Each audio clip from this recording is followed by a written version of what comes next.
बघा, आता थोडं उठायचं, काम करायचं आणि थोडं झोपायचं, असंच चाललंय आयुष्यात. काय करणार बघा. ऑपरेशन झाल्या झाल्या इतकं काम पण होत नाही, आणि काम करायला गेलं तर सारखं हात दुखते. काय ते ऑपरेशन करून चुकी केली का काय असं झालं या. आणि बसून बसून पण काय अंग नुसतं भोपळ्यासारखं फुगा लागलं या. तुम्ही गोष्ट ऐकलं का म्हातारीची?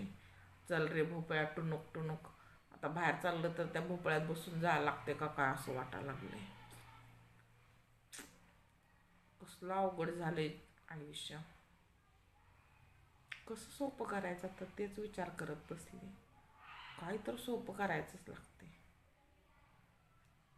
पाऊस एक चालू झालाय, फिरायला नको वाटतंय, त्यामुळं जाड व्हायला लागलंय.